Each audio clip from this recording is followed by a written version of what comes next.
দাড়ি, সে দাঁড়িয়ে আবার মতে বসতে পারে না, কারণ ও এমন একটা প্যান পরে ওর বসা হারাম। কথা বোঝে না, ভুল হচ্ছে বলা। যে মসজিদের ক্যাশিয়ার হবে কে? এলাকার টপার যে লটারি খোর, ওর হাতে টাকা মসজিদের টাকা। মসজিদ হবে না মানে চালাকি পেয়েছো? ভুল বলছি বোধহয়? না না, আপনাদের কুন্দপাড়া এলাকায় সব ঠিক আছে। মসজিদ চালনা করছে কারা? নামাজের ধার ধারে না যারা, সব দায়িত্ব ওর কাছে। আচ্ছা, ওরা যদি মসজিদ চালনা করে, ওই মসজিদের হালাল হারাম বাসা হবে? কথা বলছে না কেন? হবে?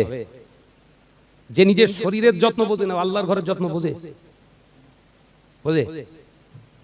ওদের হাতে এখন সব দায়িত্ব। কেন? সানাদ একটু হুমুস হুমোপানা, হাত উঁচু করলি 10 জন আছে, এরে মানা। কথা বুঝতে পারছেন না? একটু হুমুস হুমোপানা। শরিয়াত হুমুস হুমো দেখে না, শরিয়াত ইমানদার দেখে, পবিত্র দেখে। একবার জোরে বলুন সুবহানাল্লাহ। শরিয়াত দেখে ইমানদার পবিত্রতা অর্জন করে জীবন যাপন করছে, এই মানুষটাকে খোঁজ করে। নিঃস্ব গরিব হোক, ও মসজিদের তত্ত্বাবধায়ক কমিটির হেড হবে, হেড। ওর আঙ্গুলের ইশারায় চলবে মসজিদ। আর কাদের হাতে দিয়েছি? টপ র্যাঙ্কের সুদখোর ও সভাপতি। স্বর্ণের আংটি ছাড়া পড়ে না, সোনার আংটি পরে মসজিদে নামাজ পড়তে যায়। যার হেতু এখনো জ্ঞান হয়নি সোনার আংটি আমার জন্য হালাল না হারাম, ওর হাতে যদি মসজিদের দায়িত্ব পড়ে, ও আর ঠিক রাখবে মসজিদ? ভরসা করা যায়? কথা বলছেন না কেন? এই তো গ্রামের লোক সব বলছে না শাহনাজ সুদখোর হতে পারে, ওর কলিয়াস, ওর টাকাই তো পাথর কেনা হলো। আর সুদখোর চিন্তা করলে জাহান্নামে আমি একা যাবো? শাহনাজ ভাই ওয়াজ করে গেছে সুদখোরের ঠিকানা জাহান্নাম। তাহলে আমি যদি টাকা দেই 1.5 লাখ টাকা, এই পাথর, টোটাল পাথরের উপরে সেজদা মারবে সব মুসল্লি গ্রামের লোক, সব কডারে লেতায় ঢুকবো। প্ল্যানিং কাজ চলছে তো, মাস্টার প্ল্যান। মসজিদে কার টাকা জায়েজ, কার টাকা না জায়েজ, এই ফতোয়ারা আছে? কথা বলছেন না কেন? এই ফতোয়া জিজ্ঞাসা করে প্রয়োজন নেই, কারণ হুজুরে ছড়াছড়ি, মসজিদে গড়াগড়ি।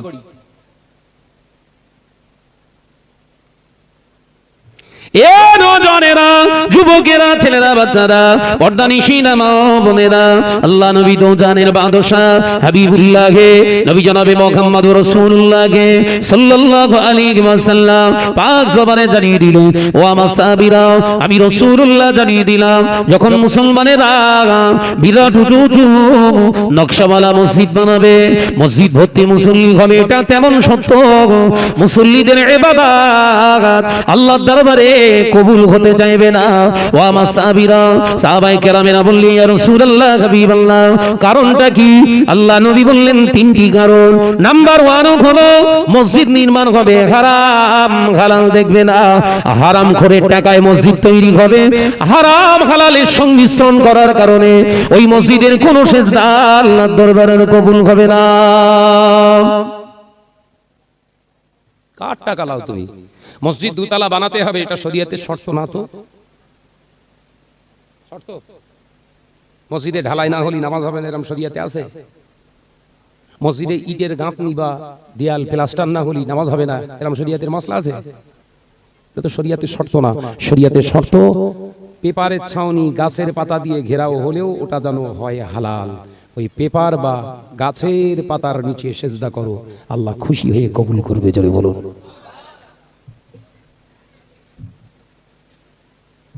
মানছি আছে? আর ও নজরেরা, কুন্দুপাড়া মুসলমানেরা, আলোচনা বোঝার চেষ্টা করো, ভুল ব্যাখ্যা করো না। আল্লাহ নবী বললেন 2 নম্বর কারণ, মসজিদে যারা নামাজ আদায় করতে আসবে মুসল্লি, ওদের অন্তরে ওদের বডি থাকবে মসজিদের ভিতরে, ওদের অন্তরটা থাকবে মসজিদের বাইরে। বাবা সাহাবীরা, মসজিদের ভিতরে ওদের বডি থাকবে, ওদের অন্তরটা থাকবে মসজিদের বাইরে। কখন মসজিদ থেকে বের হব এই চিন্তায় মুসল্লিরা অস্থির। শুরু হয়নি, এই কালকে শুক্রবার তো ইনশাআল্লাহ খেলা হবে কালকে। এই কথা বলছেন না কেন?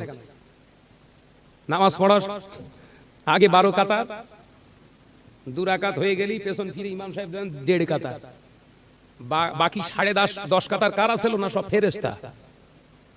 ভুল বক্তব্য বোধ হয় নাকি? হাদিস মিলছে, বিশ্বনবীর হাদিস মেলে নেই।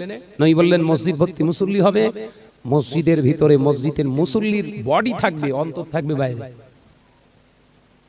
আবার যদি কোনো ইমাম সাহেব একটু লম্বা দোয়া করে, আল্লাহুম্মা আমিন বলতে ভুলে যায়, এত দেরি করতেছ কেন? কথা বলছেন না কেন? মসজিদগুলো কাঁচা ছিল, মসজিদগুলো টালি ছিল, মসজিদগুলো অ্যালবেস্টারের ছিল, মসজিদগুলো টিনের কর্কেটে টিনের ছিল, মসজিদগুলো দরমার বেড়া ছিল, ওই মসজিদে কারেন্ট ছিল না। এ নজনেরা যুবকেরা, ওই মসজিদে ফ্যান ছিল না, এসি ছিল না, মার্বেল ছিল না, অথচ ওই মসজিদে নামাজ পড়ে আমাদের দাদারা রাসূলুল্লাহর দিদার নসিব হয়ে গেছে। আরো জোরে বলুন সুবহানাল্লাহ। মসজিদে এসি হলো, মসজিদে হাই স্পিড ফ্যান হলো, মসজিদে এয়ার কন্ডিশন হলো, মার্বেল হলো, রং হলো। 25 বছর 20 বছর ধরে নামাজ আদায় করি, রাসূলুল্লাহ দিদার নসিব হচ্ছে না, তার মানে হলো ভেতরে গন্ডগোল। এই গন্ডগোল যতদিন না আপনি বার করবেন, বিশ্বনবীর দিদার আপনার নসিবে হবে না। আবার তার ফাঁকে শয়তান ইবলিসে দাগা দিচ্ছে নবী মুর্দা। কথা বলছে না? বলেন কিছু ইবলিস এরকম বলছে না, নবী মারা গেছে, নবী মারা গেছে। আমার নবী সত্যিই মারা গেছে? নবী হলেন হায়াতুন নবী। একবার জোরে বলুন, একবার জোরে বলেন, নবী হলেন হায়াতুন নবী। যে ব্যক্তি বলছে নবী মুর্দা মরে গেছে, ও ঠিক বলেছে, ওর যে নবী সে মরে গেছে। কথা বুঝতে পারছেন না কেন? ও ভুল বলছে না, ওর যে নবী সে মুর্দা নবী। আমাদের নবী হলেন হায়াতুন নবী। একবার জোরে বলুন সুবহানাল্লাহ। বিবাদ করার দরকার নেই, শয়তানের বহু রূপ, তার ভিতরে ওই একটা জানবেন। আহলে সুন্নাত ওয়াল জামাআতের আকায়েদ এটা, তাবলীগ জামাত বলুন, বেরেলি বলুন, ফুরফুরা শরীফ বলুন, আর আপনার দেহবন্দি বলুন, ওনাদের আকাবিদের কিতাব আমি পড়েছি, জ্ঞান খুব নেই, যতটুকু পড়েছি প্রত্যেকেই স্বীকার দেয় নবী হলেন হায়াতুন নবী। একবার জোরে বলুন, সন্দেহ নেই। আপনি আশরাফ আলী থানভী সাহেবের কিতাব দেখুন, রশিদ আহমেদ গাঙ্গুলি ওনার হুজুরের কিতাব দেখুন। এশিয়া মহাদেশের সবথেকে টপার, এট ফার্স্ট যিনি এশিয়া মহাদেশে প্রথম হাদিস শরীফ এনেছিলেন, তানার লিখিত কিতাব। তিনি কে? শাহ ওলিউল্লাহ মুহাদ্দিস আব্দুল হক মুহাদ্দিস দেহলভী রাহমাতুল্লাহ আলাইহি, তানার লিখিত কিতাব দেখুন। সব জায়গায় তানার লিখে গেছেন নবী হলেন হায়াতুন নবী। একবার জোরে বলুন।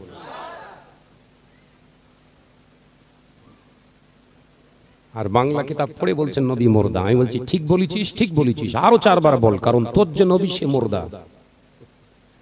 তোর নবী আলাদা, আমাদের নবী আলাদা। কথা ঠিক না ভুল জোরে বলেন, বিবাদের দরকার নেই। ভাইরা, নজনেরা, যুবকেরা, ছেলেরা, বাচ্চারা, পর্দানিশীরা, মা ও বোনেরা, আলোচনা বোঝার চেষ্টা করুন। আল্লাহ নবী পাক জবানে জানিয়ে দিলেন মসজিদে মুসল্লিরা যাবে। ও আমার সাহাবীরা, 3য় নম্বর কারণ হলো মসজিদে তারা যখন ডান পা রাখবে দোয়া পড়বে, এটা ঠিক। আল্লাহুম্মা আফতানি আবওয়াবা রাহমাতি, এই দোয়া তারা পড়বে, হে আমার আল্লাহ, হে আমার রব, আল্লাহুম্মা আফতানি আবওয়াবা রাহমাতি, আমার জন্য তোমার রহমতের দরওয়াজা উন্মুক্ত করে দাও।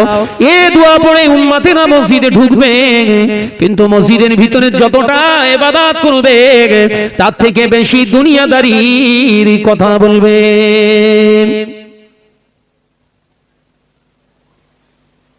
মসজিদ কেন? উসজুদু লিল্লাহি ওয়া ফি ইবাদিহি, আল্লাহর ইবাদত বান্দিগি করার, সিজদা করার জন্যই তো মসজিদ, কথা বলার জন্য নয়। শরিয়াতের মাসালা হলো দুনিয়ার দুটো ব্যক্তি কথা বলছে, আপনি থার্ড ম্যান দেখছেন, আপনি ওখানে বলতে পারবেন না ভাই কথা বন্ধ করুন, এটাও বলা অন্যায়। শুনছেন, 2 জন মুসল্লি কথা বলছে, আপনি যদি থার্ড ম্যান হয়ে আপনি বলেন ভাই মসজিদে কথা বলা যাবে না, এটাও আপনার জন্য নিষিদ্ধ। তাকে নিষেধ করতে গেলে কি করতে হবে? সরকারে দো আলম বললেন মসজিদ থেকে বেরিয়ে এসো, এসে জানালা দিয়ে তাদেরকে ডাকো, শুনুন, ওরা আপনার কাছে আসবে, পরিষ্কার তাদেরকে বলে দাও মসজিদের ভিতরে ইবাদত করার জন্য ঢুকেছো, দুনিয়াদারির কথা বলা সম্পূর্ণ হারাম। এই কথাটা মেনে যদি তারা নেয়, আমি রাসূলুল্লাহ বললাম এই কথাটা বলার কারণে আল্লাহ তোমার নামায়া বলে মুজাহিদিনের সওয়াব দান করে দেবে। একবার জোরে বলবেন না? এই 3টে জিনিস আলামত দেখা যাচ্ছে তো নাকি? মসজিদের ভিতরে হারাম আর হালাল বাছাকোটা নেই, যা দিচ্ছে চালা। এলাকার টপ র্যাঙ্কের সুদখোর সে দুটো এসি লাগিয়ে দিয়েছে। ওফ মুসল্লি, হুজুর খেজুর ভিতরে ঢুকতেছে।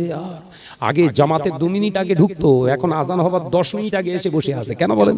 এসি।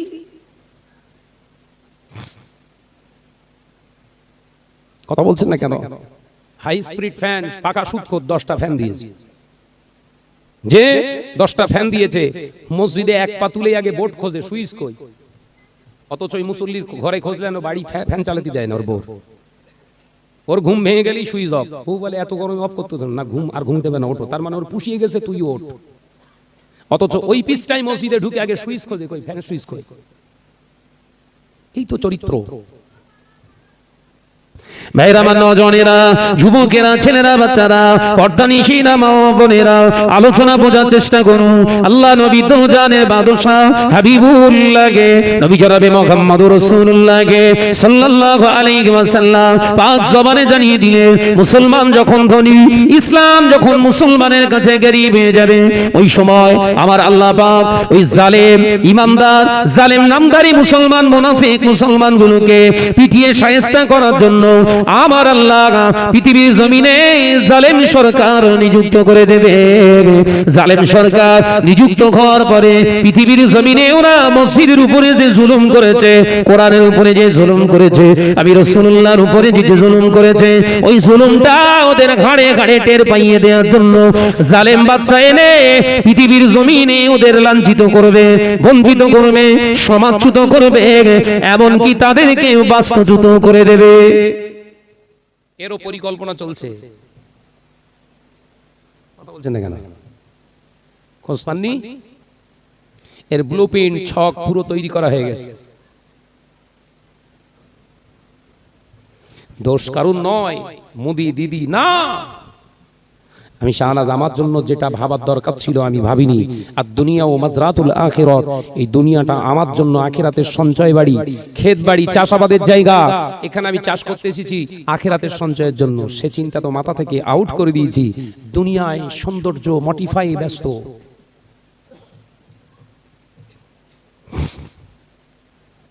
আদতে তো আমরা এসেছি দুনিয়ায় পায়খানা করতে। আব্বাজান দুনিয়ায় আম্মাজান এসেছিলেন কি করতে? এই তো টয়লেট খানা। তাফসীর থেকেই বলছি, ফল খেয়ে ফেলেছে, আল্লাহ নিষেধ করেছিল, ফল খেয়ে ফেলেছে। আদম আলাইহিস সালাম, আব্বাজান আম্মাজান হাওয়া আলাইহিস সালাতু ওয়াস সালাম, হুজুর ফল খেয়ে ফেলেছে, বেহেশতের সমস্ত আসকানগুলো খুলে গেছে, উলঙ্গ উলঙ্গিনী হয়ে গেছে। আল্লাহ পাকের কাছে কাঁদছে। আল্লাহ বললেন, কেঁদে লাভ নাই। যে গাছের ফলটা খেয়েছো আদতে ওটা বেহেশতেরই ফল নয়, দুনিয়ার ফল। অর্থাৎ দুনিয়ার ফলের বড় খসলত হলো, ও খেলেই রাখতে পারবেন না, আবার ঢেলে দিতে হবে। কথা বুঝেছেন? দুনিয়ার খাবারের খসলত কি? যত ভালোই খাবার, এই কচির আজকে বিরিয়ানি হয়েছে তো, এরা ধরেন 1 নম্বর ইন্ডিয়ান গেট দেরাদুন চালের বিরিয়ানি করেছে, খাসির বিরিয়ানি ধরে নেন। একজনকে ভালো করে খাইয়ে দিলাম, মন মতো করে খেলো, লেডিকানি মিষ্টি যা কিছু খেলো খাইয়ে দিলাম। প্রিয়কে যদি বলা হয় কাল দুপুর পর্যন্ত তোকে ঘরের ভেতর থেকে বেরোতে দেবো না, ভাই ঘর ঠিক থাকবে বলে মনে হয়? ভালো খাবার খেয়েছ তো, এই সুস্বাদু খাবার এত হাসতেছেন কেন? এত সুস্বাদু না, তুই দরজা খোল। কেন না? 1 লাখ টাকা দরকার নেই, তুই খোল, নইলে হয়ে যাবে। কি হয়ে যাবে রে ভাই? দরজা খোল, নইলেই কিন্তু কেতা কাপড় শেষ করে দেবো। আরে ভাই কি শেষ করবি তুই? না রে ভাই, খুব জোর পেয়ে গেছে, কি রাখতে হবে। দুনিয়াটা হচ্ছে পায়খানা ঘর। কি ঘর?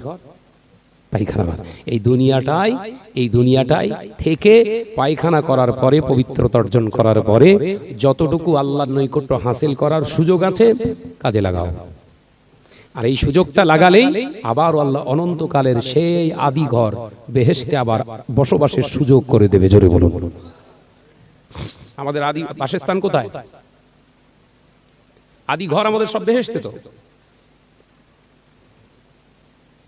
ভাইরা আমার নজনেরা, যুবকেরা, ছেলেরা, বাচ্চারা, পর্দানিশীরা, মা ও বোনেরা, আল্লাহ নবী তো জানের বাদশাহ হাবিবুল্লাহকে, নবী জনাবে মুহাম্মদুর রাসূলুল্লাহকে সাল্লাল্লাহু আলাইহি ওয়াসাল্লাম পাক জবানে জানিয়ে দিয়ে গেলেন, আর দুনিয়া ও মাযরাতুল আখিরাহ।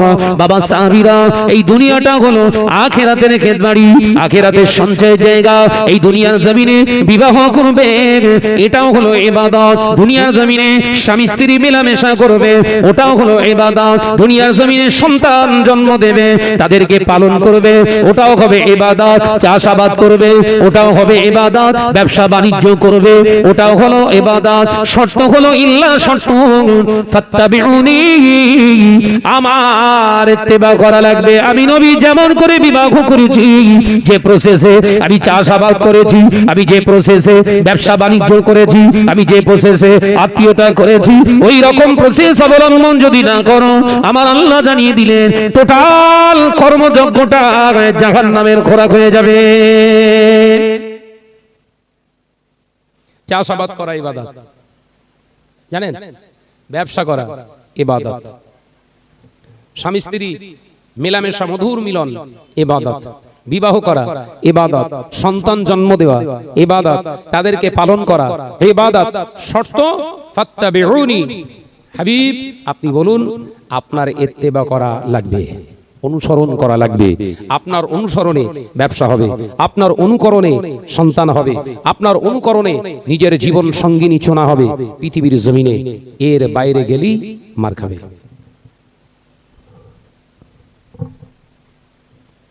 বিয়ে করাটা ইবাদত বলো। ওই জন্য আল্লাহ আর নিকাহ ও সুন্নাহ বলেছেন রাসূল, এবং ওয়ালা তাকরাবুজ জিনা, খবরদার জিনা করো না, জিনার ধারে কাছে যেও না, ওটা আমাদের জন্য হারাম। জিনা করা হারাম, বিবাহ করা হলো ইবাদত। একবার জোরে বলে, জোরে বলছেন না? এমন কোন ছেলে যদি ষাঁড়ের দরে বিক্রি হয়,